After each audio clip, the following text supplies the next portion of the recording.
Sejam todos muito bem-vindos a nossa mais uma aula sobre o profeta Isaías. Nós estamos estudando profetas maiores, profetas melhores, e eu vou estar aqui com você.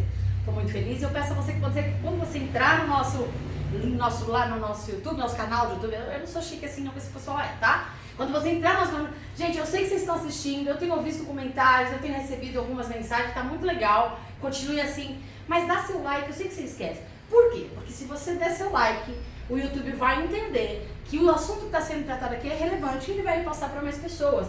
Então, seja abençoado e abençoe vidas, tá bom? E hoje nós vamos para mais uma aula. Eu acredito que a gente vai partir para o meio do livro do profeta Isaías. E eu vou fazer um apanhado geral para que a gente entenda o contexto. Então, a gente vai falar sobre alguns outros profetas também.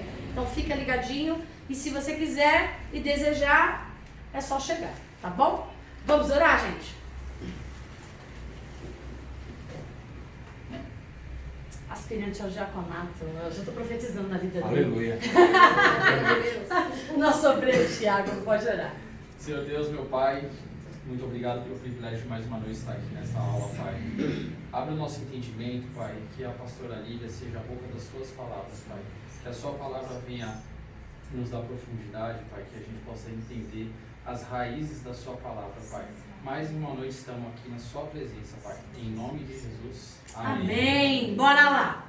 Isaías 24. Como nós combinamos desde o começo desta aula, a gente não vai estudar capítulo por capítulo, porque não dá, né? São 60 capítulos e a gente tem que terminar essa matéria. Aliás, antes da gente começar a gravar essa aula, eu estava falando sobre a nossa formatura. O que foi tratado, gente?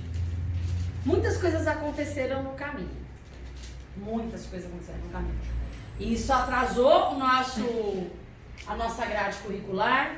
Ficamos aí quase 2 meses, né, sem aula, dando assistência pastoral, que é o nosso trabalho, é o nosso papel. Mas isso não vai impedir que a gente alcance os objetivos. Então, aquilo que a gente tratou no começo das aulas vai ser feito. Eu sei que eu não estou fazendo lista, porque se eu fosse fazer a lista de chamada, 70% do que está aqui do que está frequente nas nossas aulas de teologia, que são 18 pessoas, né, que são frequentes, das 18, 70% não concretizaria o curso básico de teologia. Mas a gente vai trabalhar, eu quero ver se em janeiro ou fevereiro, eu estou esperando que as pessoas se manifestem, porque eu não quero ter que assumir mais essa responsabilidade de organizar a nossa formatura. Em questão da solenidade, é meu encargo, porque para poder ministrar numa reunião, numa formação teológica, tem que ser alguém formado por teologia, né? Para colar grau, para ser patrono, tem que ser pessoas formadas em teologia, né? É uma questão de imposição espiritual. Então eu não posso colocar, por mais simpatia, por mais amizade que eu possa ter por qualquer pastor, por qualquer ministro, tem que ter formação teológica. E formação teológica não são seminários, né? A formação teológica é bacharelado. Então é importante isso. Eu já tenho uma pessoa em mente que eu conheço, já até conversei com ele sobre isso. Meu objetivo, vocês sabem, que era trazer um dos meus discipuladores, mas eu vejo que é praticamente inviável, né? Até porque agenda é outro nível, né?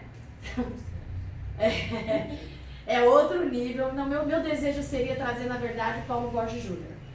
Esse seria o meu, sou fãzaça dele, admiro demais. E ele trabalha muito com essa coisa pessoal de a mesa, sabe? Mas assim, eu não sei, eu acho muito improvável. Então a gente vai trazer alguém daqui, pessoa de referência, pessoa que a gente conhece, tá? E que a gente sabe que é formado em teologia e que eu respeito também. E é só para fazer a solenidade, né? Porque aí a gente vai estar fazendo, quem vai entregar os canutos para você sou eu mesmo, então tá tudo certo, tá bom? Então vamos lá? Beleza? Eu preciso que vocês se manifestem, se organizem entre vocês. A gente já tem um local para fazer a formatura, não se preocupem. A formatura é um lugar excelente para fazer o evangelismo, para quem tem familiares não cristãos. Porque é uma solenidade ecumênica, até muito legal. E eu quero ver todos vocês. Não é pelo título, eu estava conversando com o Ed, que eu falo que é meu assessor, né? Estou profetizando. Estou profetizando. Né? eu vejo pelos comentários, eu vejo pelo acompanhamento, pelas coisas que eu escuto, que eu leio, hoje a importância que as pessoas dão para quem tem um conhecimento teológico. Né? Estava falando para ela que ela pergunta qual a minha informação. Até pelo conteúdo, né? Teve uma pessoa que ligou no meu celular e falou assim: pastora, fala pra mim onde a senhora estudou, porque eu quero estudar, porque eu quero fazer. Aí eu falei assim: você pode fazer, né? Faculdade Metodista, eu também tenho aquela, você pode vir para minhas aulas. Aí eu, lógico que eu fiz o merchandising das minhas aulas, que eu não sou besta, né? E é isso, é importante. Hoje as pessoas têm muita informação, então elas não estão aceitando qualquer coisa. E eu acho isso ótimo, que é por aceitar qualquer coisa que a gente está com uma geração Nutella aí. Então é importante conhecer, é importante se aprofundar, mas não adianta, eu sempre digo isso, tem gente que, eu sei que tem teólogos que precisam só pelo conhecimento, mas assim, a teologia nos dá a revelação, que a revelação já nos foi entregue, ela nos faz entender a revelação, mas só a iluminação do Espírito Santo que nos faz compreender a palavra. Então não adianta uma vida de teologia sem uma vida prática de oração. Não adianta uma vida prática de oração sem uma vida prática de teologia. As duas coisas andam juntas, tá bom? Então, Isaías 24, vamos começar. E eu já quero falar com vocês. Se vou fechar aqui é melhor, né? Sim. Hoje a gente está assim. Se é que dá pra fechar, né? Isso. Só lembrando uma coisa, só vai se formar quem entregar todos os trabalhos de todas as grades da matéria. Isso é o mínimo que eu vou exigir, tá? Até porque depois quem vai ter que responder sou eu. Então eu não posso simplesmente falar base de teologia para alguém que nem um trabalho fez, né? Então eu preciso que vocês entreguem, tá bom? A gente está estudando o profeta Isaías. O profeta Isaías, ele profetizou a respeito do cativeiro babilônico, profetizou a respeito pré-cativeiro, no cativeiro, pós-cativeiro. Beleza? Tanto que subentende que existiam 3, só estou dando uma pincelada, porque nós temos um aluno. Gente, como é que a gente vai receber nosso aluno novo hoje? Mas, gente, vamos lá.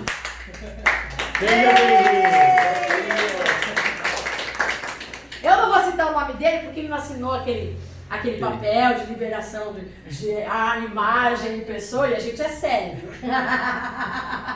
Seja muito bem-vindo, viu? Vamos lá.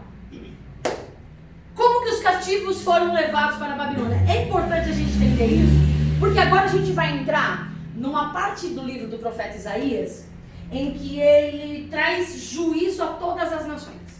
Por enquanto ele estava falando mais direcionado à liderança, aos sacerdotes, aos governantes que eram de Judá. Ele fala para o povo, ele fala contra o Egito, ele fala contra a Síria, fala contra a Babilônia, mas agora ele se levanta trazendo juízo a todas as nações.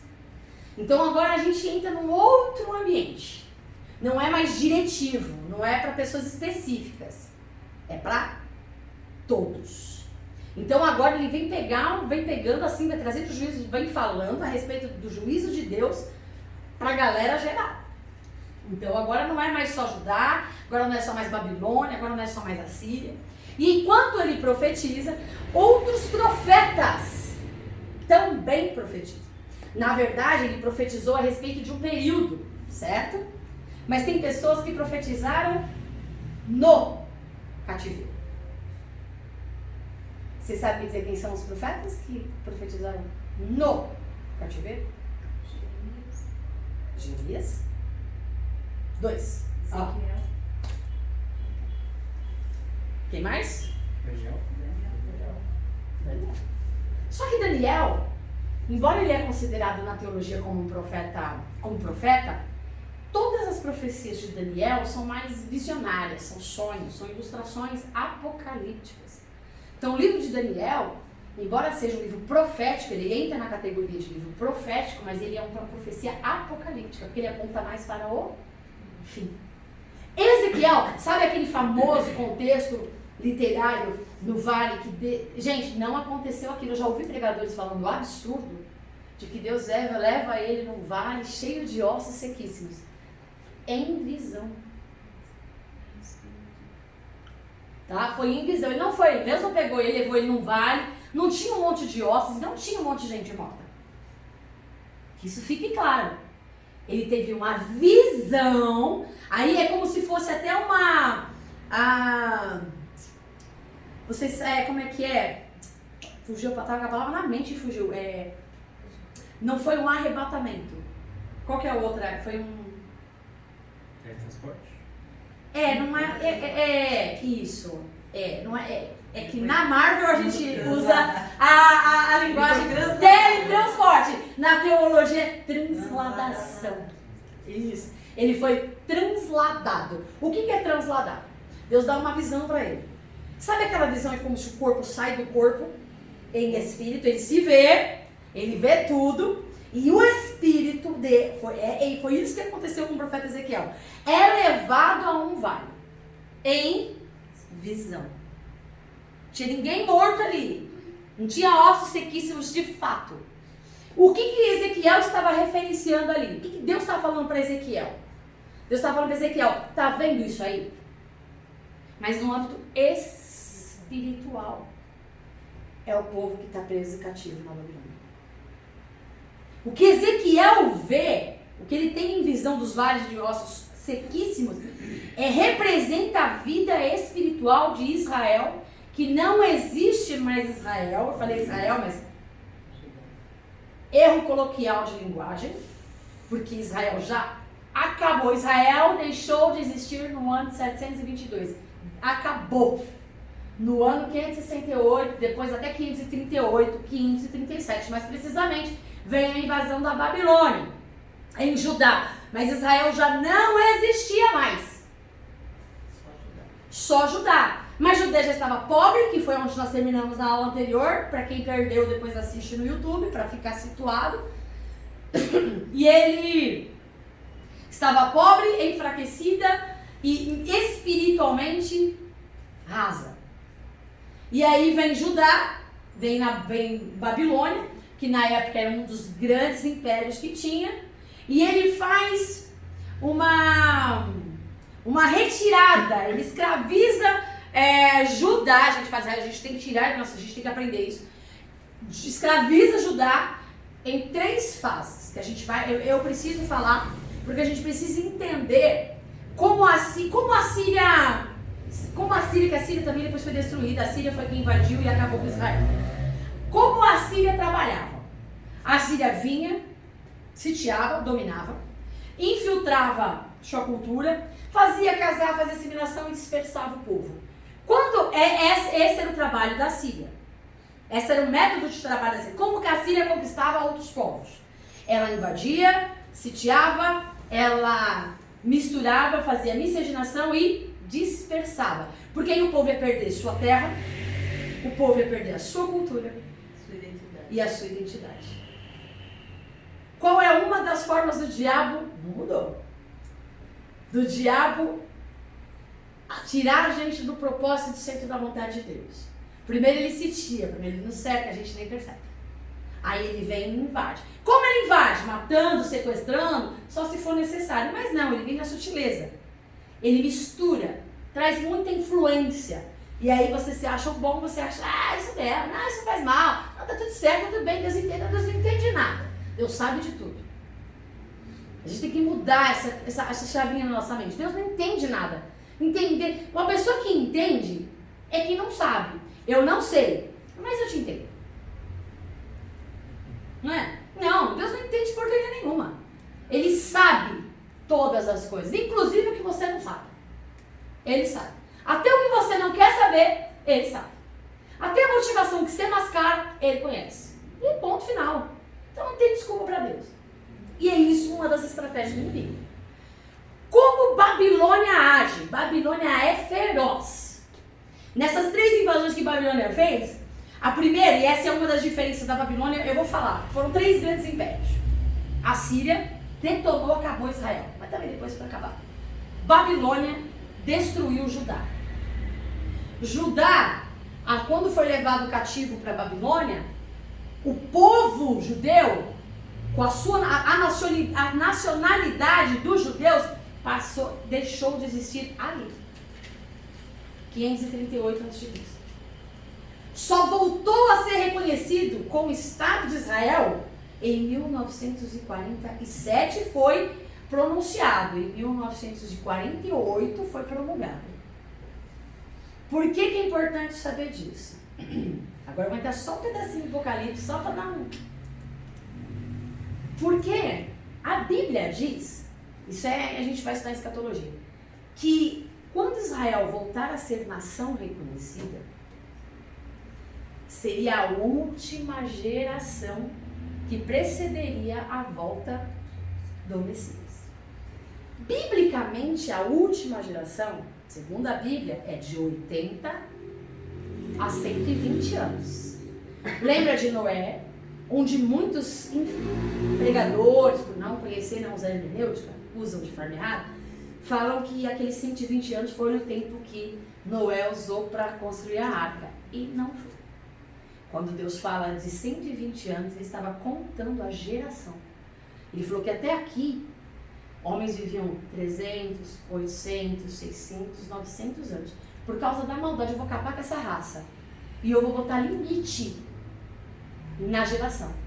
Então, assim, biblicamente a geração, uma era geracional é de 80 a 120 anos. Então ele falou, o limite que eu vou dar para o homem é 120 anos, tá? Então, voltando. O que dá... Estou falando do Apocalipse, né? Porque eu já ia voltar para a Babilônia. Então, seria a última geração. Por que a gente fala de 1947 e 1948? Porque a gente não sabe se a gente vai contar, porque ganha um ano, né? De 80 a 120 anos. Porque a Bíblia fala que ninguém sabe o dia, ninguém sabe a hora. Mas ele disse que deixaria sinais. Por que Deus deixa sinais? Ele é misericordioso. Porque ele é misericordioso. Fica ligeiro. Fica ligeiro. Porque ele diz assim, a volta do Messias será como um relâmpago que nasce no Oriente e se mostra no Ocidente. É como um ladrão. E ninguém sabe quando vem. Mas para os meus. Só para o dele. E para quem ele deseja se revelar. E ele disse, quanto mais você procura me conhecer, mais eu me revelo a você. Quanto mais procuramos conhecer a palavra, mais ele se revela a nós. Porque como é que Deus vai se revelar se ele é a palavra? Gente, oração gera intimidade. Mas conhecimento, saber quem Deus é, não é a oração que vai te dar. É a palavra. Por que às vezes a gente ora e ora errado? E aí onde Tiago diz, pedis e não recebeis porque pedis? Porque não conhece o quê? A palavra. Porque se você sabe, se você conhece a palavra, você vai saber orar. Ah, mas orar não é uma prédica decorada. É óbvio que não. Mas você quer ter oração respondida? Ore a palavra. Ore e voltar. Não, eu reivindico. Reivindico o quê, filho? Isso é o quê? É graça. Favor imerecido, você não tem o direito de nada. E eu ouço, não, reivindica a justiça de Deus. Outra coisa, é uma outra pataguada. A Célia não gosta que eu falo pataguada. Presbítera Célia. É feio. Desculpa aí, galera. Mas vocês entenderam, né? Que é só uma expressão de linguagem. Eu não sei como é que eu vou falar que é só uma palhaçada. Porque é isso que é. Justiça. Como é que eu vou dizer para uma pessoa que tem na sua essência de caráter e personalidade justiça, exercer justiça? Não é? É um erro, até, se for gramaticalmente falando, já é um pleonasmo vicioso. Já é um erro gramatical absurdo. Eu vou dizer para a pessoa ser o que ela é? É o caráter dele. Ele jamais é injusto. Porque o caráter dele é justiça. Eu não preciso pedir para Deus fazer o que ele é. Entende? Que a gente não... E por que a gente faz essas coisas? A gente não, né? A gente, graças a Deus, abriu o nosso entendimento. Porque falta conhecimento. Porque falta conhecimento, gente. E quanto mais eu estudo a Bíblia, mais eu percebo que eu não sei nada. Eu falei, eu já li a Bíblia inteira, não sei quantas vezes. Estudo a Bíblia desde o estudo mesmo. Faço seminário desde os meus 17 anos de idade. Nunca parei de estudar. Não vou falar quantos eu tenho, porque vocês sabem, mas os internautas não, eles não precisam saber. Né? Faz tempo. Você percebe o quanto eu sou amada, né? É que eu tô igual. A pessoa que falou da minha idade, ó, tá ali. Então, e por que ele deixou esses sinais? Porque 47, calcula aí 47 mais 80. 127. Nossa, em que ano que nós estamos? Nós temos economistas. 1924. Se for a geração de 80 em 47, se prepare para 2027. Se for 1948, se prepare para 2028. Gente, daqui 4 anos. De 3 a 4 anos. Se for 80 anos. Se for 120 anos, eu ainda vou estar viva, se Deus não quiser. Não, ainda não sei. Existe ainda a possibilidade de eu estar viva para o Arpazo. Existe, vou estar velhinha, meio caquética. Mas existe a possibilidade. Eu falo pela idade da minha família. Minha avó está com 95 anos e está melhor que eu de saúde. Então, baseado nisso, eu posso ficar por... É verdade, né? Você é a vez, né? Ela passa no sonda. Mesmo eu falando para não sair de casa, ela sai, não adianta. Então, assim...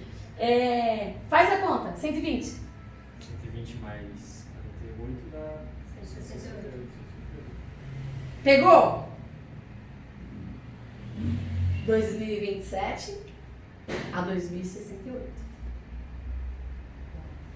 Quem vai pagar para ver? O mundo todo está pagando para ver. E muitos de nós, no meio de nós que eu falo no âmbito cristão, evangélico, está pagando para ver. Cabe a nós, então, ó, despertar. Então, como a Babilônia trabalha? Eu fiz isso para vocês entenderem o contexto histórico. A Babilônia vem, o que ela faz? Ela pega os da elite, a galerinha separadinha, de boa, né? Bons recursos. E não que isso fizesse diferença, porque eles já tinham saqueado tudo, tá? Acho que não era financeiro, né? Era mais conhecimento. Porque é igual assim, por exemplo, vou trazer para os nossos dias. Né? Questão de berço, educação e cultura. É bom você comparar hoje o colégio objetivo com uma escola municipal. Cuidado, internet. Não, eu estou falando em questão de qualidade de ensino, não de intelecto da pessoa, porque se a pessoa estudar, não importa se ela está em casa, se ela está na municipal, se ela está na estadual, se ela está na particular. Porque tem gente que estuda em casa e é muito mais dedicado, muito mais avançado na cultura intelectual do que estuda no colégio particular. Porque não é o colégio que faz o aluno, é o aluno que faz o ensino, né? Nem o colégio. Só que os colégios particulares têm mais recursos. Não é? Então é só nesse quesito. Então, baseado nisso, o que Babilônia faz? Eu vou pegar as pessoas de um nível educacional mais elevado, que foi o que aconteceu com Sadraque, Mesaque, Abednego e Daniel. Cerca de 14 a 16 anos Daniel tinha, ele pega Daniel e falou, vou levar. E eles levam para Babilônia, lá na Babilônia vocês vão aprender, vão fazer a minha faculdade, vocês vão fazer o meu rito religioso, vocês vão aprender a minha cultura. Para morrerem? Não. O conceito de escravidão da Babilônia é diferente do conceito de escravidão que a gente conhece. O conceito de escravidão que a gente conhece, a gente vê aquelas pessoas na senzala, sendo chicoteada, né? Não, nada a ver. Eram escravos. Existe um tipo de escravidão que é muito pior do que até, que eu posso dizer, né? Dói, eu sei que dói, cicatriz pode até matar. Mas existem tipos de escravidão que matam a pessoa deixando ela viva. Que é a escravidão psicológica.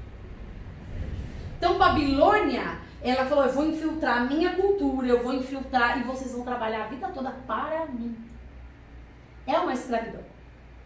Talvez pior até do que aquela de você estar enjaulado, né? Acontece que Daniel e uns poucos remanescentes decidiram fazer, não, eu sou escravo, mas minha mente está livre. Tanto que para jejuar eles tiveram que pedir permissão. Só que eles podiam levar uma vida pseudamente, podemos dizer, tranquila, normal, seguindo os ritos da Babilônia, trabalhando para a Babilônia. Eles eram, tipo o Egito, um pouquinho mais culto, uma coisa um pouquinho mais culta. Por quê? Porque eles fabricavam tijolos do mesmo jeito, igual no Egito. Que Babilônia tinha seus jardins, suspense, Babilônia era top. né? E para isso tinha que ter muita gente trabalhando, né? E obviamente que eram os escravos.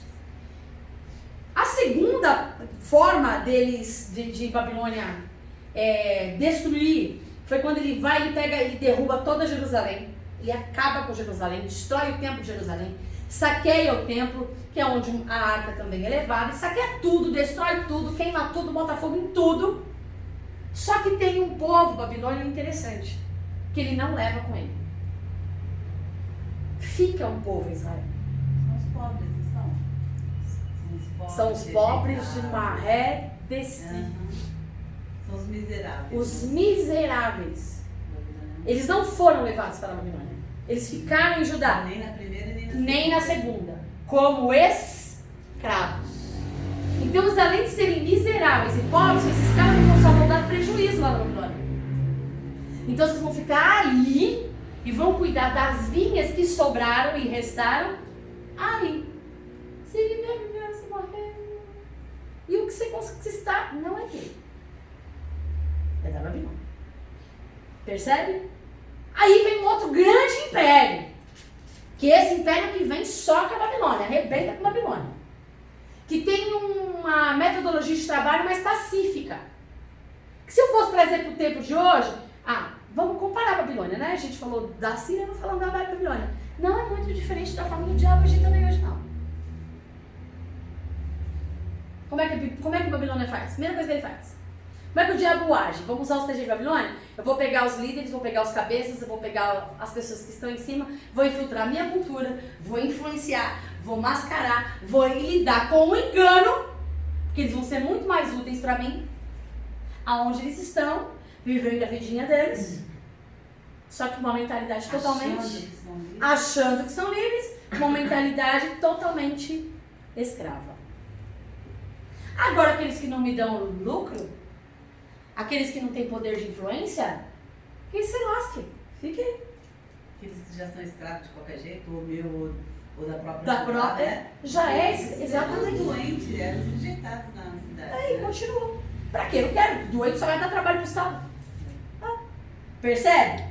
Você consegue ver a similaridade da ação do diabo? Tipo assim, o diabo nem faz nada, né? Porque já tá perdido lá. Pra quê? Já é meu. Pode perder meu tempo com esse cara, não. Agora vem um outro império. Esse império. Já é mais inteligente. Ele é pacífico. A Pérsia. É um dos mais dotados de toda a inteligência. Depois deles vem a Grécia, depois deles vem Roma. Mas a Pérsia é top das galáxias. Porque a Pérsia, ela não só se tornou uma das maiores potências. Sabe como ela destruiu Babilônia? Nabucodonosor já tinha morrido, o filho dele assumiu. E ele convoca todo mundo para uma grande festa. Chega naquela grande festa, o que vem no meio da festa? Do nada, do além. Tipo Supernatural. Pra quem assiste. Uma mãozinha cai. E aí vem um dedinho que escreve na lousa. Na lousa, na parede. Tekel. Tekel, não sei o que, parzinho. Pesado, só sei. Menene, isso. Mene, tekel, parzinho. Pesado foste na balança e achado foste em falta. Mas essa mãozinha era Deus. Né? Era Deus. Naquele mesmo dia. Não, eu falei de supernatural, porque até Marvel foi citada aqui. Você acha que eu vou perder a oportunidade? Naquele mesmo dia. Olha como a Pérsia é inteligente. Tá todo mundo lá distraído com comes e bebes. Tá todo mundo lá vivendo. Nós somos imbatíveis. Provérbios diz que o orgulho precede Ruína. Babilônia vem quietinha, não falou nada ainda pelos dutos de água. Yes. Desculpa, Pérsia, obrigada. Isso, me corrijam porque a gente tá na internet. A Pérsia vem pelos dutos de água. Entra na Babilônia e arrebenta com tudo. Só que a Pérsia é inteligente. Pérsia é assim, meu querido, pra que eu vou te escravizar? Pra que eu vou incutir em você minha cultura? Cultue você o seu Deus. Pode cultuar seu Deus, trabalha, não. Viva a tua vida. Pagando bem. Pagando bem? Que mal tem? Deixa eu só te lembrar uma coisa. Você quer voltar para sua terra? Lembra? O primeiro que volta não é Neemias, é Esdras. O primeiro que volta é Esdras. Vou explicar por quê. Quando o pessoal vai para a Babilônia, vamos entender. Quando o pessoal... eu preciso falar isso, senão a gente não vai entender daqui do capítulo 24 de Isaías para frente. É por isso que eu estou narrando tudo isso. Quando destrói o templo, o povo de Israel olhava para Jerusalém, a rivalidade que existia entre eles era justamente com a gente. Jerusalém, para eles, e o templo em Jerusalém, representava Deus no meio do povo. Então, quando eles olhavam para o templo, de pé, uau, Deus está aqui. Lembra até do povo quando Davi assume o reinado? Se a arca fosse, eles vêm isso antes, né? Se a arca fosse, né? Basta a arca aí que a gente ganha. Mas não é bem assim. Só que o povo de Deus ainda não tinha se convertido a Deus. Eles eram monoteístas, mas ainda não conheciam Deus de verdade. Porque quem conhece Deus de verdade, gente, mata e morre. Quem conhece Deus de verdade, dá vida. Cito, Estevão, Paulo, Pedro. Quem conhece Deus de verdade não negocia fé. Quem conhece Deus de verdade não apostata da fé. Quem conhece Deus de verdade não mercadeja a fé. Não, só quem não conhece Deus de verdade quem faz essas coisas. E o povo de Israel não conhecia Deus de verdade. Embora fosse dado como um povo monoteísta, você pode ver, hoje eles estavam aqui só Deus, amanhã eles já estavam, quem é Baalins? Ah, mas ó, vamos lá. Nos nossos dias, Santo Expedito, né, Nossa Senhora, e aí vai. E aí vai. Outros deuses. E Deus sempre colocou uma das primeiras leis, somente ao Senhor teu Deus adorarás e somente a Ele prestará. Somente o Senhor teu Deus adorarás e somente a Ele prestará. Mais ninguém. Tanto que é baseado nesse texto que hoje existem uns pseudos teólogos, eu preciso falar, isso está aqui, ó, já há algum tempo, falando que Jesus não tem que ser adorado. Gente, Jesus é Deus. Eu não posso adorar anjo, eu não posso adorar homem, milagre, não, mas Jesus é um. Assim como o Pai é um comigo, eu sou um com o Pai. Ponto final. Acabou a discussão. Como é que é, meu irmão? João 10, 30. João 10, 30, anota aí. Depois você vê lá. Depois, os internautas pediram para colocar na descrição do texto todos os capítulos e versículos que foram mencionados em aula. Esse é trabalho para o assessor. Eu dou a aula e o assessor executa. Desculpa. Eles é que pedem. Mas vocês podem ajudar o irmão. Falando, o irmão, foi esse. Depois ele só coloca lá, viu? Irmão, evangelista. O evangelista é bom, tem a memória boa, ele é novo ainda. Ele tem memória boa. Tem a minha idade, irmãos. Ele é novo, por isso que eu falo que ele é novo, porque ele tem a minha idade, ele é novo ainda. Vocês estão entendendo como é que vem a Pérsia? A Pérsia vem tanto que o povo de Israel é libertado, porque o rei da Pérsia, claro, usado por Deus. Nabucodonosor, quando invadiu Judá, foi usado por Deus. Quando a Síria invadiu Israel e acabou com ela, foi usado por Deus. Quando a Pérsia destruiu tudo também foi usado por Deus. Só que a metodologia de trabalho da Pérsia era mais inteligente. Eu não preciso ter escravo, porque escravo dá trabalho, vou ter que sustentar. Não. Filhão, deixa eu te dizer um negócio. Essa terra é minha, mas você pode trabalhar. E quando você viver, ela é tua. Quando tu morrer, seus filhos podem até herdar. Você quer voltar para Jerusalém? Voltem. Quando quando destruiu o templo em Jerusalém, para o povo de Judá, era como se Deus tivesse saído do meio deles. Então, quando eles foram para a Babilônia, eles foram como derrotados. Os mais antigos que conheciam a fama e o templo do rei Salomão, quando viram a queda do templo, levando os despojos, falaram, acabou, Deus nos deixou. Tá no livro. Tanto que, sabe qual foi o livro que narra todo não.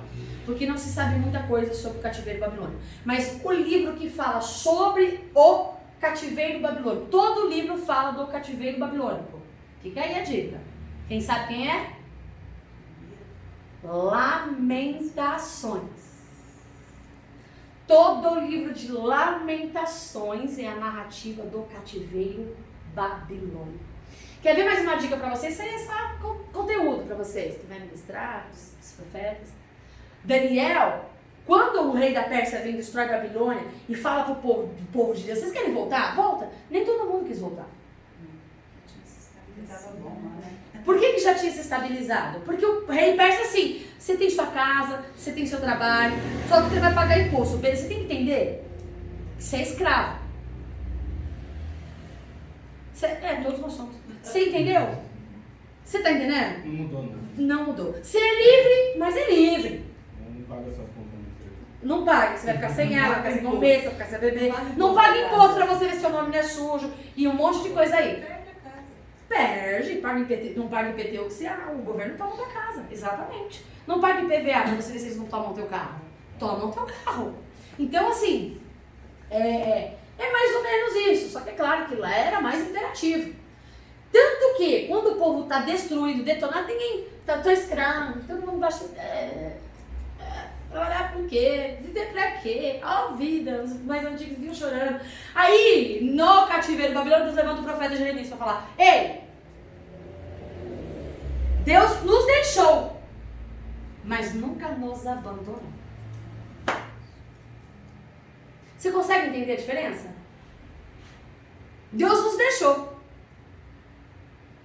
Aos olhos do povo de Judá, se o templo representava a Deus, o templo deixou de existir. Então Deus já não estava mais no meio dele. Mas ele não nos abandonou, porque eu creio que ele vai se lembrar de nós e vai vir nos Porque, resgatar. na verdade, é o mesmo contexto da arca, né? Eles acreditavam que Deus estava com eles só quando a arca estava com eles. O templo é o lugar que guardava O templo em Sião, que a gente também falou na aula anterior, Sião, a cidade de Sião, que referenciava, o templo referenciava, a arca referenciava a presença de Deus, o templo. Então assim, Deus nos deixou, mas não nos... Não tem sensação, momentos que a gente acha que Deus nos deixou? Mas a gente também sabe que ele nunca... Percebe? Eu sinto que ele me deixou, mas eu sei que ele não me abandonou. Não é contraditório? Depende de... É contraditório. Porque É tão Sentir contraditório. humano. Não, peraí. É tão contraditório quanto crer contra a esperança. Não, mas eu digo assim, questão do povo. Porque uma coisa é, se Deus deixou, ele deixou. Não. Mas é o Sim, não, homem. se Deus deixou, ele deixou. Irmão. Agora Não. sim, se Ah. Deus abandonou, Deus abandonou. Agora, se pro povo, era o povo que falava isso aí. É. Deus nos deixou, É. mas Deus não nos abandonou. É. Agora, se fosse isso, for da parte de Deus, aí fica contraditório. Não foi Deus que falou. Imagina, É. Deus nunca mandou no seu povo. Porque, tipo assim... Mas a Deus gente- se cala, Deus se Então. silencia, 400 anos sem falar, e lá na cruz, quando Jesus foi crucificado, sim, ele estava só não, porque o Pai estava com ele. Mas o pecado que estava sobre ele, ninguém pode... Deus não fica no meio de pecado, ele não pode ficar no meio de pecado. Deus só nos consegue enxergar através do sangue de Cristo. A expiação do Cordeiro lá no tabernáculo, mas era Na mesa? na mesa. Aquele sangue, quando o sangue era derramado lá no Santo dos Santos, na arca, somente depois que o sangue ele era derramado em volta da arca é que a glória de Deus vinha. Até então não vinha, porque Deus não consegue dividir espaço com o pecado. Ele abomina o pecado, ele é santo. E a santidade, olha só Isaías 6. Os serafins com as asas cobrem o rosto, com as outras asas. Por quê? E os anjos são santos. Que pecado no anjo? Anjos não têm pecado. E ainda diante da santidade de Deus eles não conseguem ficar. E a gente se acha tão gato. Acho Já. que consegue, né? E tem gente que se acha guarda pessoa da Trindade. É. Mas nessa questão aí, já que é pra polemizar, vamos polemizar. Dentro do contexto, pra gente não perder a aula. Não, nessa questão aí, às vezes, eu vejo assim, a comparação injusta. dos anjos, porque eles cobrem diante de Deus e nós tal, né, se achamos santos e queremos entrar direto na presença de Deus. Nós somos criaturas, Os anjos também. mas eles são seres espirituais. No momento nós estamos em carne. Eles têm o Espírito Santo? Tá? Não, mas Eles são morada de Deus? eu falo nessa questão aí de estar diante de Deus. Nós não conseguimos estar diante de Deus em carne, Nunca. entendeu? Então, Somente em espírito. Mas até em espírito, para entrar diante da presença de Deus, exatamente. exige santidade. Exige santidade. Se não for pelo sangue do Cordeiro, nós somos fulminados. Então, assim, claro, seres espirituais. Eu estou falando, o problema que eu estou falando, a questão é a seguinte. Não, mas essa questão aí naturalmente, assim, o pessoal não está chegando nem na porta do templo, ele acha que está lá no Santo dos Santos. Mas é isso que a gente falou, meu irmão. Isso é natural, mas nessa questão aí não dá para comparar. Por que que se acha natural? Porque as pessoas não têm acesso ao conhecimento. Não querem ter Eu acho que as pessoas não querem Não ter querem conhecimento, acesso, porque hoje todo mundo tem acesso. Então aí que tá, porque na verdade, minha opinião pessoal, perdeu-se o temor de Deus. Sim. Tudo que o princípio da sabedoria é o temor do Senhor. As pessoas, não, por falta de conhecimento, elas acham que elas são alguma coisa, ou merecem alguma coisa, e isso foi o maior erro dos últimos 20 anos do Evangelho. Mas, Né? Não, é porque eu falo, porque graças a Deus eu tive uma criação na palavra, centrada, eu louvo a Deus por isso. Mas nos últimos 20 anos a gente vê o Evangelho da verdade se perdendo numa dimensão que é bíblica. Nos últimos dias, os homens terão comichões em seus ouvidos e procurar uma promessa. Tá nítido. Tá nítido. Então, assim, e é por isso que eu estou preparando toda essa coisa pra gente entrar no capítulo 24. Deus julga todas as nações. Porque quando a gente vai ler agora Isaías 24, a gente vai entender que Deus ele vem como justiça. Então ele vem para destruir mesmo. Tem gente que acha que Deus, esse evangelho Nutella que é pregado, tem gente que acha que Deus... vai passar a mão na cabeça. Ah, tá, eu não sei, né? Porque cada sinal aqui a gente está ainda... A gente está se interagindo, viu, gente? E aliás, eles falaram que eu tô com muito cabelo branco e falaram pra eu pintar, tá vendo? Eu fiquei tão magoada com isso. Não fui eu, gente. Você sabe que quem fala, né? Vamos lá. Não, mas não foi ele. Não foi ele. Eu falaram, nossa, pastora, ela falou assim, a senhora não tinha tanto cabelo. Que comentário desnecessário, né? Desnecessário. Me viu toda vez. Nossa, pastora, a senhora não tinha tanto cabelo branco. Claro que não, tô envelhecendo. É natural, né? Que os cabelos fiquem brancos, né? E não vai rejuvenescer, né? Bem que eu queria, mas não vai. Mas ainda bem que existe tinta pra isso. Ó, eu já até perdi o que eu tava falando. Que Deus é justiça, ele não vai passar a mão na cabeça. Esse evangelho Nutella que a gente vive hoje, na hiper mega graça, em que Deus é amor, gente, Deus é amor. E eles falam, a essência de Deus é amor. Só que o que está inserido na essência do amor é a justiça. Porque como pode alguém fazer mal para o outro? Vamos trazer pra gente, tá? Você vê alguém estuprando sua filha. Misericórdia, amarrado. Isso é só um exemplo bem longe. Digamos que você não vê, né? Claro que você mata o cara. Tu fala assim, alguém estupra sua filha. Você não fica, você vai saber, você descobre. Tem que perdoar, meu irmão. Perdoar não é conviver e não quer dizer que ele vai ser isento da punição. Pra mim, cadê o resto da vida? Eu não tenho o direito de tirar a vida de ninguém. Se tivesse. Porque se eu tivesse... Quem mata é Deus, você faça ação. Não podemos agir assim. É difícil? Por isso que Deus, mas é por isso que Deus nos livra. Porque Ele nos conhece. Mas eu estou dando esse exemplo. É justo que essa família que foi totalmente destruída e que tem que conviver com isso pro resto da vida, que uma pessoa violentada, uma pessoa estuprada nunca esquece. Marca a vida da pessoa o resto. Por mais terapia, psicólogo, por mais saudável que a pessoa seja, marca. É uma cicatriz que carrega até o fim da vida. E ponto final. E não só a pessoa. Quando tem pessoas envolvidas, marca as pessoas envolvidas. Porque sofrem junto quando existe proteção, quando existe família. Então o que acontece? É justo que a pessoa que estuprou a filha, não vou nem falar dele para que nem achem disso, a filha de alguém não seja punida? Não. É justo que alguém que roubou, uma pessoa que trabalhou a vida inteira para pagar 10 vezes um celular e o cara volta, né? A nossa política diz que é normal isso. Fica a dica, que ó, ano de eleição, cuidado em quem você toca. E aí o cara vai lá e não seja punido?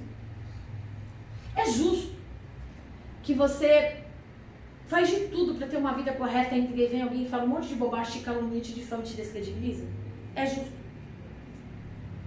É justo você que estuda, se esforça e vai lá, e aí vem alguém, tenta cercear você, tenta limitar você, tenta enquadrar você, tenta te colocar lá embaixo. Escravidão psicológica.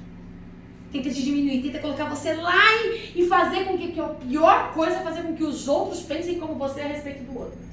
É justo que essa pessoa não seja punida?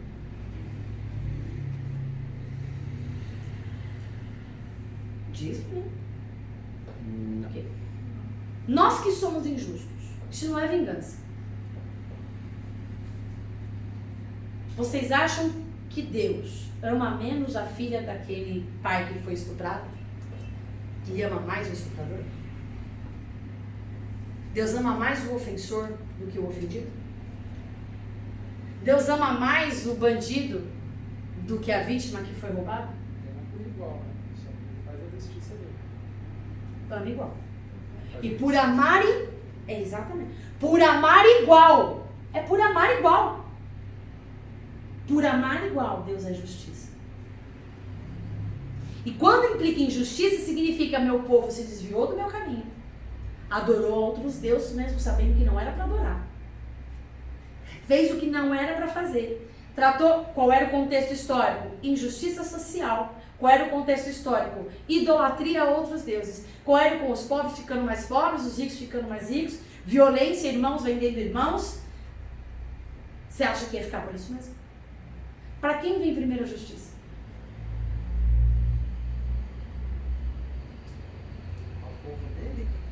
Para o povo dele. Sabe por quê? Porque ele quer acreditar que implicando no povo dele a justiça, o povo se voltará para ele, se arrependerá dos seus maus caminhos e alcançará a salvação. Se isso não é expressão de amor, eu não sei o que é. A falta de amor seria se ele deixasse o povo dele impune das suas ações. Porque aí o povo iria continuar fazendo maldade. Não se arrependeria. Não se voltaria para ele. E perderia a salvação. Quando Deus levanta a Síria, foi por amor ao seu povo. Quando Deus levanta Babilônia, foi por amor ao seu povo. Quando Deus levanta a Persa, foi por amor ao seu povo. Vocês conseguem entender isso? Nada fica impune diante de Deus. E vou dizer-lhes mais. E eu digo isso, não seja... É difícil, às vezes dá vontade de ter uns irmãos que incentivam a gente a sair da presença. Tem uns irmãos que incentivam a gente a partir pro soco, a violência. Tem uns irmãos que provoca até você sair, mas em nome de Jesus aqui ninguém vai sair da graça. Sabe por quê? Porque Deus é justiça. Se você botar a sua mão, Deus vai vir com justiça, mas Ele vem com você também. Aí o prejuízo não é só pro outro. Não deixa o prejuízo só pro outro. Vamos engolir o choro. Né? Assim que é diaconisa, presbítera? A Selma. Diaconisa, esposa do reverendo Paulo. Fazer propaganda dele. Pastor excelente, você é de Guarulhos, procura a igreja dele. Igreja Presbiteriana do Jardim Renzo. Maravilhoso, pregação, homem de Deus e vida com Deus. E compromisso com a palavra da verdade. Mas também você pode vir aqui, tá? Tô ficando uma internauta boa, né? É complicado. Porque por que eu tô narrando isso? Quando eles veem um templo caído, eles vão para a Babilônia, eles vão com ar de derrotado. Jeremias é um camarada que morreu no cativeiro. Jeremias é um cara que viveu lá e morreu lá. Daniel viveu o seu tempo de glória, poderia ter voltado, mas ele já estava tão velho, que ele falou, não tem como eu ajudar a restaurar aquele povo, não tem como eu ajudar, então já que eu não vou ajudar, estou cansado, vou ficar a terminar os meus dias aqui. Quando eles vão para Babilônia, o templo caiu, eles pararam de cultuar a Deus como deveriam. Não tinha mais lei, porque onde eles se reuniam para ler a lei? Mal lia, né? Porque era no templo. Então, quando eles vão para Babilônia, e Deus levanta o profeta Jeremias e fala, ei, trabalhem. Orem pela prosperidade de Babilônia. Porque se a Babilônia prosperar, vocês prosperam. Construam casas. Casem-se. Se deem em casamento. Se multipliquem nesta terra. Porque vocês podem até pensar. Deus deixou vocês. Mas Ele jamais os abandonou. Mesmo que um pai ou uma mãe se esqueça do seu filho. Deus jamais se esquecerá dos seus. Então é nesse contexto. Aí o povo começa assim, gente, o que nós fizemos da nossa vida? Foi no cativeiro babilônico que muda a visão do povo de Deus. Vocês acreditam? Que é na Babilônia que eles se convertem. Gente, pensa só. Saíram do Egito. 40 anos no deserto. Recebeu o maná todo dia, o povo não se converteu. E o povo não se converteu. Tinha um povinho ali. Reis e povos e com quê? E o povo não se convertia de verdade. Sabe onde eles foram se converter de verdade? Na Babilônia. É na Babilônia que deixa de existir o povo hebreu. Ah, conta essa história. E é a partir daí que nasce o povo judeu. Até a Babilônia eram os judaístas, Judá, israelitas, Israel, que faziam tudo parte do compêndio de Israel, que eram as 12 tribos, certo? Quando eles vão para a Babilônia, tudo isso deixa de existir, vira uma chavinha, muda, eles entendem, peraí, Deus não está no templo. Deus não está no templo. Deus não está em Sião. Deus é o templo. Deus é Sião. Eles começaram a se reunir nas praças. Eles começaram a se reunir em casas. Na Babilônia. Na Babilônia. Para quê? Para ler a lei. Quando eles começaram a ler a lei de Moisés e a lei e os profetas, eles, o que trouxe conversão para aquele povo? Conhecimento da verdade. Conhecimento da verdade. Um povo que viveu um milagre. Um povo que se desfrutou do maná. O povo que vislumbrou coisas extraordinárias não conhecia Deus. Viveu tudo que Deus tinha a oferecer, mas não conhecia Deus. Quando foi conhecer Deus? Quando parou de ter o favor de Deus. Para se encontrar com o Deus que é. E aí é lá na Babilônia que o povo judeu, do qual Deus descende, nasce. Por que eu disse isso? Que quando o persa vem e volta o povo de Deus, agora os judeus voltam para Jerusalém, Esdras vai. Quem era Esdras, gente? Não era profeta, ele era escriba. Quando ele chega lá, ele fala assim, vocês estão fazendo o quê? O que é isso? Vamos construir. Quando Neemias vai, o templo já tinha sido construído. Só que o templo, quando ele é construído, só que o templo estava em pedaço, não estava como era. Os mais velhos, quando chegam lá, falam, esse negócio está ruim. Nem se compara com o templo de Salomão. E eles choram. E aí Deus levanta o profeta Ageu na sua velhice. Mas Esdras já tinha ido antes com o povo.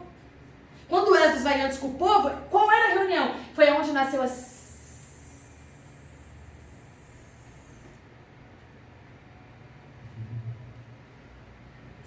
Templo, mas não é templo, sinagogas. Porque sinagogas eram onde se fazia a leitura. Templos eram onde se fazia os rituais. Pegou? Ó. Vocês estão entendendo ou não? Isso aí foi no final do cativeiro. Vocês estão entendendo isso não? Templo é onde se fazia os rituais. Ia lá, sacrifício, santo lugar, santo dos santos, beleza? Sinagoga. Não, era onde o povo se reunia para ler a Bíblia. Não era para fazer sacrifício nas sinagogas. As sinagogas, eles se reuniam para ler a Torá. E aonde começou isso? Começou na Babilônia, de casa em casa. E quando eles foram para Jerusalém, nasceu as sinagogas. Por quê? Porque eles começaram a ler. Eles não tinham tempo para fazer sacrifício, eles começavam a ler. E eles iam crescendo. Já tinham começado a construir, já tinha ido um povo, só que não tinha muros. Aí quando chega a notícia, como é que tá o povo lá? Lembra de Elias? Ah, filho, tá ruim o negócio. Os velhos estão chorosos. Porque o templo, eles comparavam com o quê? Com o templo de Salomão. O templo de Salomão, quando ele terminou de construir, o que aconteceu com o templo? A glória encheu a casa. Nenhum deu sonho com esse dia. Nenhum ministro poderia ficar de pé de tamanha presença de Deus no lugar. E aí, vem o povo. Terminaram de construir o templo. Cadê a glória? Não veio glória nenhuma. Aí o povo ficou frustrado. Os mais antigos. Porque o templo está... Aí Deus levanta um velhinho. O profeta Ageu de 80 anos, fala: ei!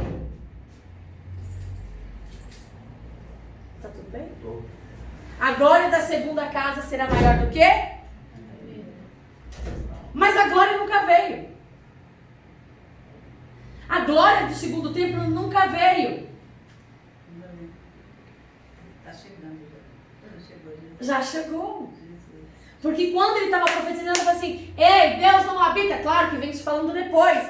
Porque eles esperavam que o templo representava a presença de Deus. Que templos bonitos, que templos gloriosos, que templos pomposos trazia e atraía a presença de Deus. Ei, não era nada disso. Eles falaram: a glória da segunda casa será maior que a primeira. Por quê? Porque ele não habita em templos feitos por mão de homens.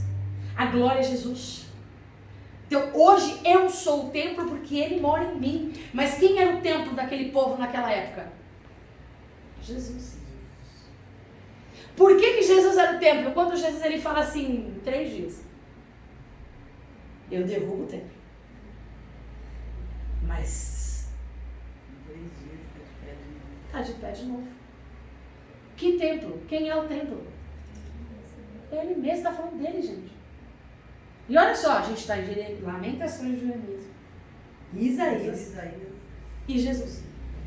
Como as coisas, a Bíblia explica a própria Bíblia. Agora entendeu? Quem é Sião? Jesus. Quem é o templo? Jesus, quando esteve aqui, continua sendo nós, quando morada dele. Eu sou o templo da habitação do Espírito. Percebe? Mas Jesus está falando de quem? Dele.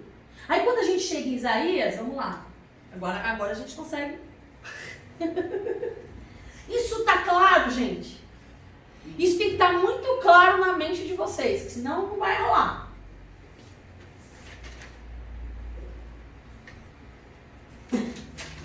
Vamos lá. Só para concluir. Segundo grupo, Zorobabel. Só para concluir. Primeiro vem Esdras, Neemias vê que não tem nada, e Neemias vem e constrói os muros em 52 dias. E aí depois vem Zorobabel, que eu falo que é o nome lindo para vocês darem para seus filhos. Zorobabel. Ele vem com 50 mil. Isso é importantíssimo. Vem com pouca gente não. 50 mil homens. E reconstrói Jerusalém. É pouca coisa não, hein? Pouca coisa não. Vamos lá. Jesus é o templo. E Esdras foi uma das figuras mais importantes para a restauração, porque ele trouxe de volta o quê? A palavra. Ensinou o povo a voltar ao centro da palavra. Você quer que o povo se volte para Deus? Enxerga a palavra nele. A palavra vai forçar ele a orar. A palavra vai forçar ele a jejuar. A palavra vai forçar ele a viver uma vida correta. Agora, força o cara a orar. Ele não vai mudar de muito uma vida de vida, não. Força o cara a viver isso aqui, ó. A ser confrontado com isso aqui, ó. Ah, o bicho vai orar porque ele vai aprender a ter temor. Entendeu? Depois vem Malaquias, que trata... Não, mas eu não vou falar dos pontos. Vamos lá. Mateus 25, 31, 33. Anotem aí depois para ele colocar lá na descrição do texto. Eu prometi a uma internauta que eu faria isso. Mateus 31, 33.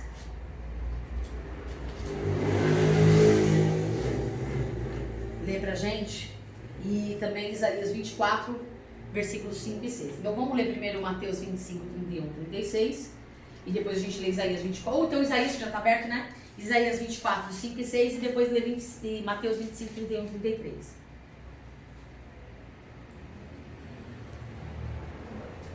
De cada vez? Pode ler. Lê. A gente sentiu sua falta semana passada, lê.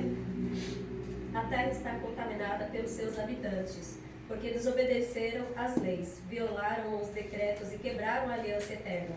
Por isso, a maldição consome a terra, e o seu povo é culpado.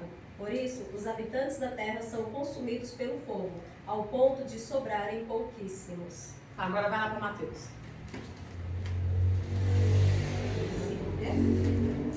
31 a 33. Quando o Filho do Homem vier em sua glória, com todos os anjos, assentar-se-á em seu trono na glória celestial. Todas as nações serão reunidas diante dele, e ele separará uma das outras, como o pastor separa as ovelhas dos bodes, e colocará as ovelhas à sua direita e os bodes à sua esquerda. Certo? É isso mesmo. Não. O que está falando Isaías? Não é a mesma coisa que Mateus está falando? Porque Jesus, no tribunal de Cristo, nós seremos julgados como o quê? Lá em Coríntios diz o quê? Feno, palha, bronze, ouro, a madeira. Tudo que é lançado no fogo e é consumido, já é. Está vendo que está falando de bode, ovelha, joio e trigo? Isaías está falando de maus. E olha só o que é que Deus está falando ali para o povo. Por que a terra está do jeito que está? O que está falando Isaías? Desobedeceram as leis. Por causa do homem. Por causa do homem. Por que o clima está do jeito que nós estamos vivendo hoje? Nossa, Por causa do homem. Por que as matas estão como estão hoje, queimadas? Por causa do homem. Mudou alguma coisa? A diferença é que lá o povo vivia muito da agricultura, a maioria era agricultura. A gente fala...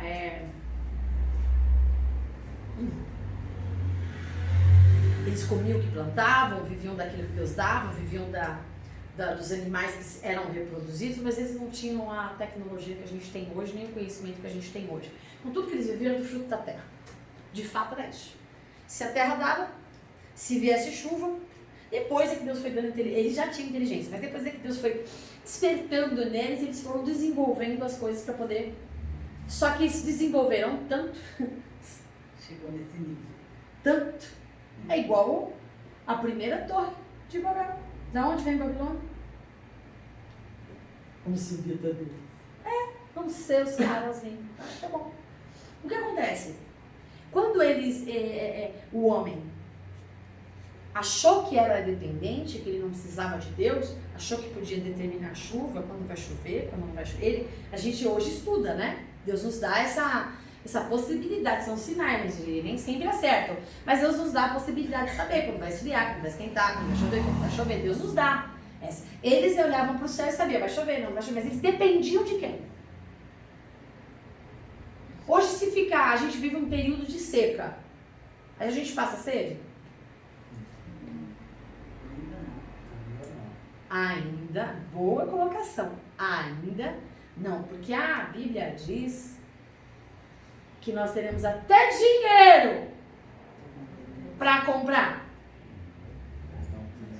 mas não vai ter o quê? Comprar.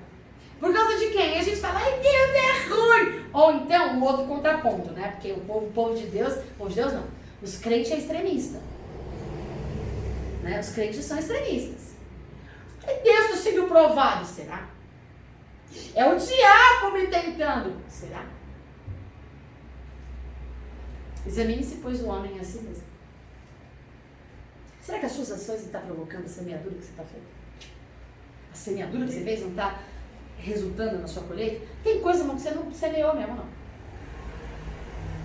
O que tu vai colher? Por quê? Porque Deus tem propósito na tua vida. Se você está... Agora eu vou ministrar. Eu não gosto de ministrar, mas vou ministrar. Se você está vivendo algo hoje que você não plantou na sua vida, suporte o processo.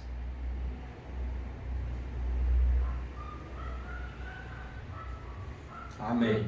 Por quê? Porque é aí que Deus vai te usar como Glória a referência. Deus. Eu creio, Jesus. Não sou eu que digo.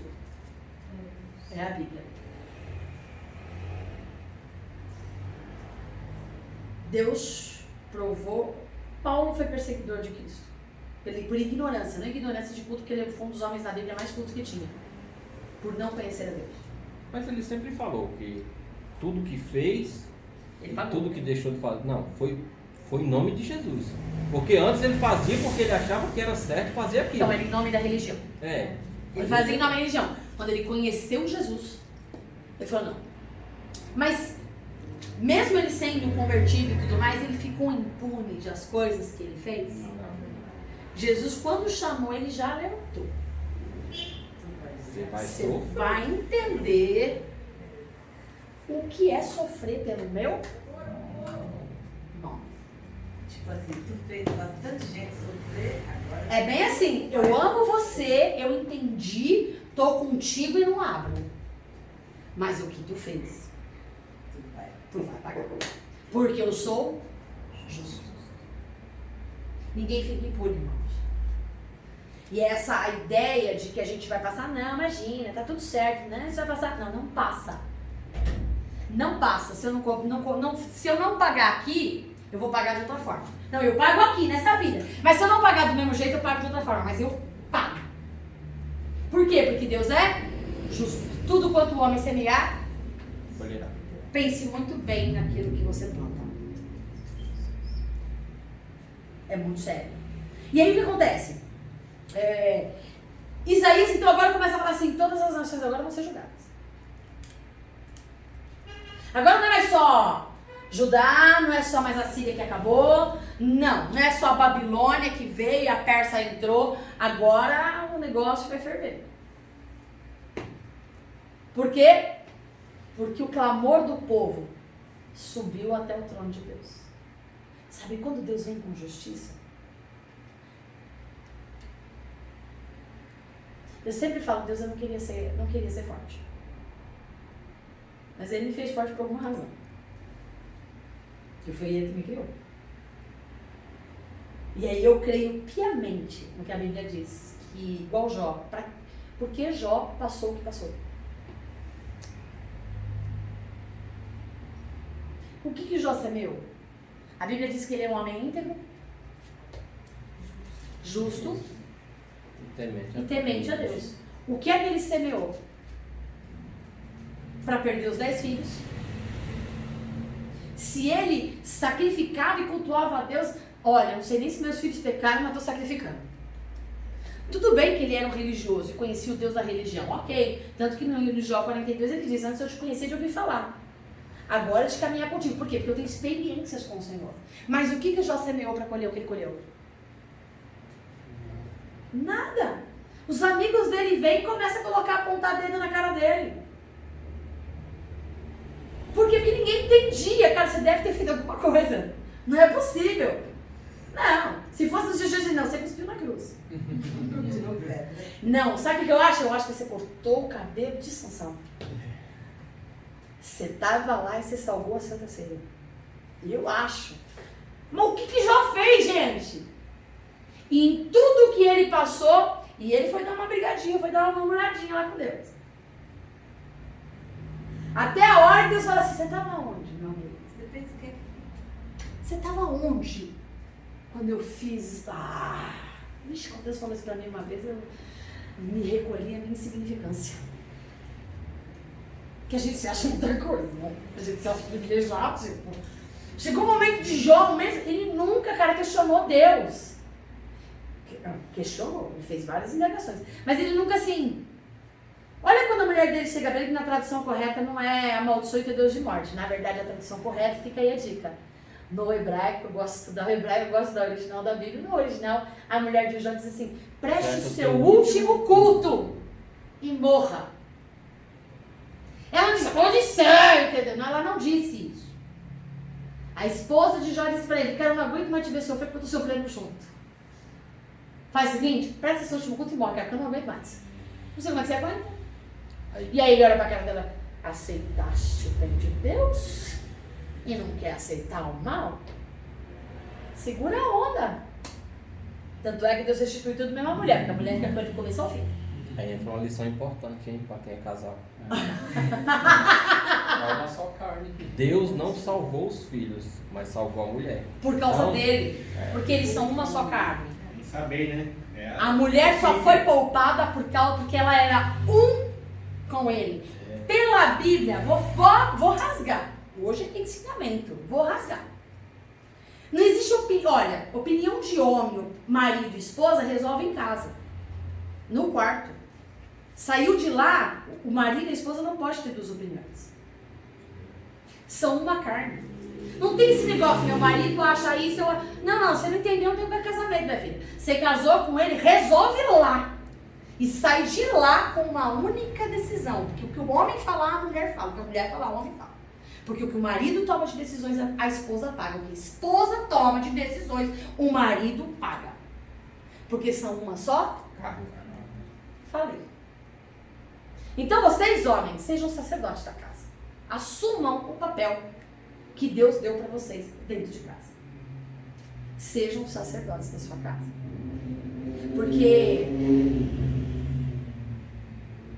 para quem assistiu a rádio, para quem ouviu a rádio, entendeu o que é ser cabeça. E o homem não é cabeça de nada. Só tem um cabeça. Jesus. Todos nós somos cauda. No contexto cristão. O homem é o sacerdote que Deus instituiu do lar. Então ele tem uma responsabilidade muito grande sobre a sua família. Mas assim, a minha esposa não quer saber de Deus. Você vai continuar sendo marido, vai continuar provendo, vai continuar fazendo tudo, vai testificar Cristo. Mas quem não abre mão de esposa e filhos e por amor de mim, não é digno de mim. E vice-versa. A regra vale para os outros. Que tá cheio de mulher aí orando pelos maridos, mas não quer saber nada de Deus. A regra vale para os dois. Tu casou? São. Então vocês têm que aprender a se resolver em. Qual é o seu primeiro ministério? Se você tem sucesso aqui fora, não tem sucesso dentro da tua casa, meu irmão, você não tem sucesso. E como é que eu sou sacerdote em casa? Vem cá, filhão, vamos orar? Uma frase que eu ouvi muito. Dentro da minha casa, as minhas regras. Debaixo do meu teto, quem manda? Sou eu. Vamos orar? Não quero. Com amor. Vamos orar. Você não ora, mas senta aí. Entende? Isso é exercer o sacerdócio. Lembra de Zacarias e Isabel? Mesmo 400 anos sem Deus falar com o povo, ele deixou de fazer o que ele foi chamado para fazer? Estava lá cumprindo o papel dele. O que ele ganhou? João Batista, gente. Outra coisa, né? João Batista. Então eu sei que não é fácil. Orem. Porque o diabo, se ele divide a casa, um reino dividido não subsiste. Sabe o que vai acontecer? Você vai enfraquecer a cada dia. Entendeu? Então você tem que usar as forças que você tem, mano, para ganhar a sua causa. Não para você. Como você ganha? Jejum.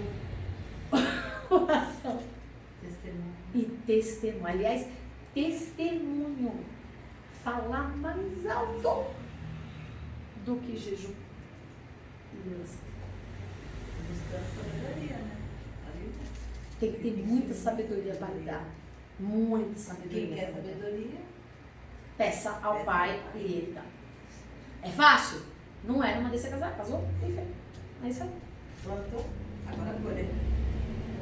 É fácil vocês falarem. Não, filho, porque eu já fiquei guardado. Não Ó. peguei ninguém, então. Não é fácil falar, não. Falo com propriedade, meu velho. Joe fala com propriedade. Então, assim, É difícil, gente. É por isso que fala que o nosso primeiro ministério é em casa. Não quer dizer que eu vou abandonar as coisas de Deus. Não pode. Se você abandonar as coisas de Deus, a sua casa vai se espelhar em você. Se você deixa, aí é que eles não vêm mesmo. Eu admiro uma pessoa, que eu não vou citar o nome, que fala assim, eu chamo pra vir. Não quer vir? Eu tô indo. Não vou citar nome. Não, porque muita gente que tá vendo. Então eu não vou citar nome. Eu não vou citar nome, não. Eu falo, eu oro, eu explico, eu ensino. Vamos? Ok, tô indo. Tá certíssimo. Porque o dia que deixar de vir, quem já não quer vir, aí é que não vem, mexe. Entendeu? É fácil? Não. Mas é uma luta que a gente, cada um com as suas lutas, cada um com os seus B.O., cada um com as suas unhas cravadas, cada um com as suas escolhas, porque a nossa cruz não é problema. Tem gente que usa a expressão de cruz para problema. Cruz não é problema. Cruz é compromisso. Quando Jesus disse que cada um negue-se a si mesmo. Cruz foi a solução do nosso Foi a solução, exatamente. Cruz foi a solução. Porque se ele não tivesse assumido o compromisso da cruz, nenhum de nós estaríamos aqui. Então, cruz é compromisso. Então, entenda uma coisa. Cada um negue-se a si mesmo. Meu Deus do céu, tem que negar? Tem. Nem conto pra vocês quantas horas eu durmo por noite.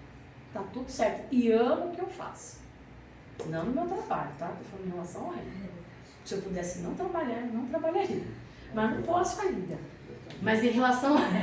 Mas é por causa do reino. Eu queria... Deus sabe do meu coração. E eu sei que esse desejo não vem de mim, vem dele. Porque por muito tempo, Deus me colocou em outras situações. Para ganhar. E hoje eu entendo porque Deus me deu uma estabilidade. Deus me levou para ter estabilidade para que eu pudesse servir. Deus não me deu estabilidade para ostentar, para nada disso. Deus só me deu o que eu não mereço para que eu pudesse servir. E eu creio que Ele vai me colocar em outro patamar. Não porque Ele plantou no meu coração o desejo de servir integralmente, mas sem depender de instituições. Então eu creio e oro por isso. Então assim, servir o reino não implica em servir religião. Tem gente que serve religião e não serve o reino. Se você faz as coisas para os pastores porque eles pedem, ou porque eles vão ver, ou vão reconhecer, motivações erradas. Se você faz para Deus, de fato, Deus vai galardoar você. E assim, eu estou falando de semeadura, né? Tudo quanto o homem semear, ele vai colher. Israel semeou anos e Judá. Anos e anos de desobediência. Uma hora a conta chega. Aí a gente pergunta assim, eu, Lilian, pago por erros que eu cometi há anos atrás e ainda estou pagando a conta. E ainda estou pagando a conta. Principalmente daquelas embarcações que eu com meu dinheirinho fui lá e entrei. Paguei, estou entrando e estou pagando o preço. Outra expressão, linguagem errônea. O preço já foi pago. O que a gente vive não é pagar preço. Eu entendo, gente, que é uma linguagem coloquial. Mas eu não pago preço nenhum. Que preço que eu pago? Eu colho o que eu plantei. Às vezes a gente colhe o que não plantamos. Mas por quê? Jesus merecia viver o que viveu? Estevão merecia ser apedrejado da forma como foi? A igreja primitiva merecia, aos nossos olhos humanos, da forma tão drástica quanto ela morreu? Milhões, as crianças, gente. Preço do pecado é a água. Como ela vai ser? Ninguém sabe. A doença, a enfermidade, um acidente é só desculpa. Ninguém sabe. A questão é, como está a minha vida diante de Deus?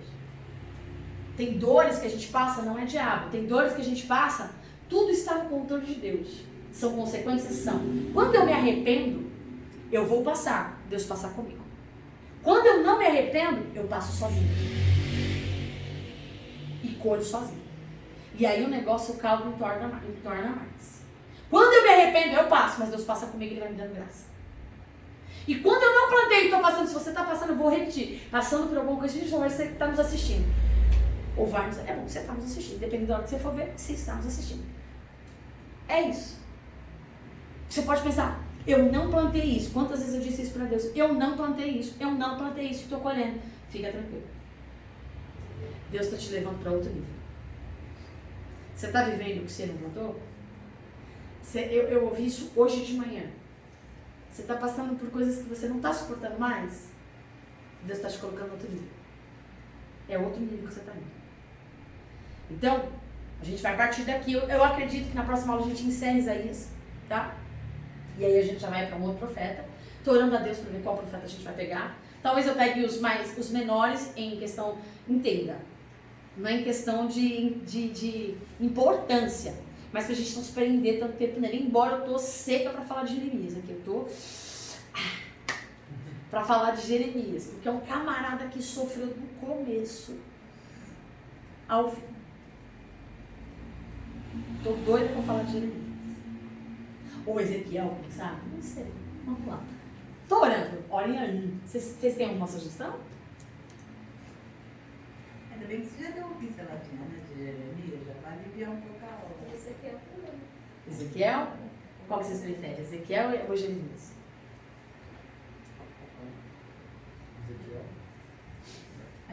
Votação. Ezequiel, levantem a mão. Você, Ezequiel, também? 1, 2, 3, 4. Ih, empatou, lascou. Abacu. Eu vou orar. Eu achei que vocês iam me dizer, mas eu vou orar.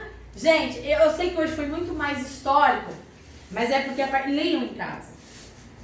De Isaías 24 a Isaías. Se ela vai ser ácida, se ela vai ser... Não, na próxima não. Eu vou terminar de 24 até 30 e pouquinho. Qualquer. Vamos lá. Deixa eu ver aqui, eu tenho que acabar Isaías. E aí eu já venho, eu pretendo. E aí eu vou. Porque o contexto histórico já foi dado. Então a partir de agora eu vou falar só das profecias que foram liberadas. Então assim, não dá pra estudar tudo, mas se vocês leem fica mais fácil. Né? A gente já viu que não estava falando de Jesus, estava falando do filho de Isaías e tudo mais. E eu acredito que hoje eu trouxe bastante informação que vai abrir a mente de vocês para algumas coisas. Eu espero ter conseguido isso. Quando a gente entende o contexto, a gente consegue entender o texto. Então, quando vocês forem ler agora Isaías, vocês já vão ler com outra perspectiva, tá? Então, eu agradeço a presença de vocês. Espero vocês na próxima sexta-feira. E Deus os abençoe.